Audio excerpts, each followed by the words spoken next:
relatively unscathed from last night when it comes to the receiving core. And look, it was scary seeing Josh Gordon go down on that scoop and score. A little extra effort. You're going to see it right here.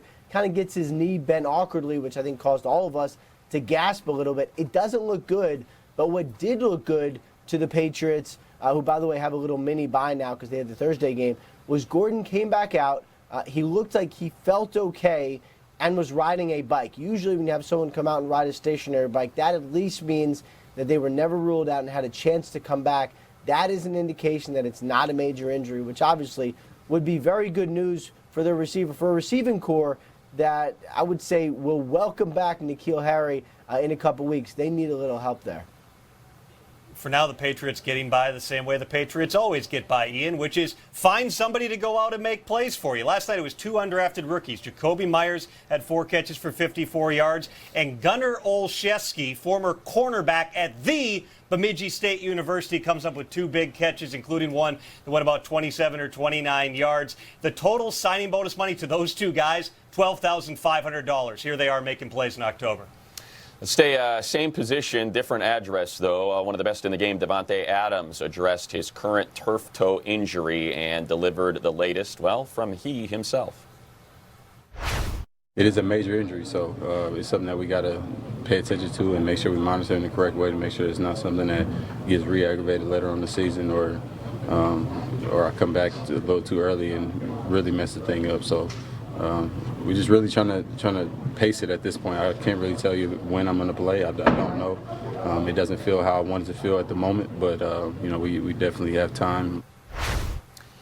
Certainly doesn't sound promising from Davante Adams. Ian, is help on the way? How will the Green Bay Packers try to fill that void without Davante?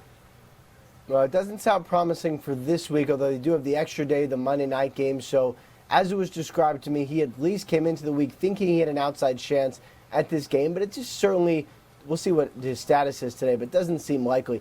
This injury, Tom, was described to me as a 2 to 6 week injury for turf toe. So it was not, although I know Davante Adams calls it major, and it's his body, not mine, but it did not sound like it was a major injury. It did not sound like it was a major kind of torn ligament, turf toe that can knock a player out for the season. And we've seen other players this season already get knocked out for that. This is something that they thought he was going to be able to play through, not going to have an extended absence away from the field. So for the Packers, they're simply going to have to do basically what they did last week, which is exist without him, and hopefully for them, get him back sooner rather than later. Aaron Rodgers' receiver group a little bit beat up right now. The whole Packers roster is beat up. 20 guys on the injury report this week, including Davante Adams, including number 2 receiver Marquez Valdez-Scantling, including 3 tight ends, Jimmy Graham among them. One bit of good news on the health front for the Packers. Running back Jamal Williams out of the concussion protocol. They like to team him with Aaron Jones, who, of course, went off last week against the Cowboys. Tom, keep it rolling with Sam Darnold. The Jets offense has all of 1 offensive touchdown since he left and has been dealing with mono. He looks to be, well, he will return this week. What is the latest on the Jets offense with Sam coming back? Sam Darnold got the clearance from his doctors on Tuesday. They wouldn't put him on the field if there were medical concerns, but they will take some precautions with Darnold. I am told that he is going to be wearing some special padding in this week. Goodbye, Ian. That was on air.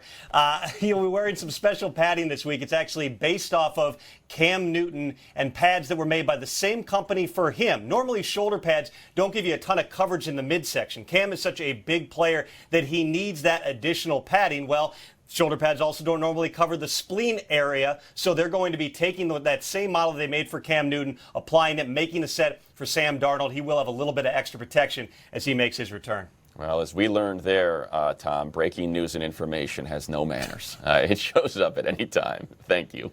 And if you are all about that air attack, we'll get out to air.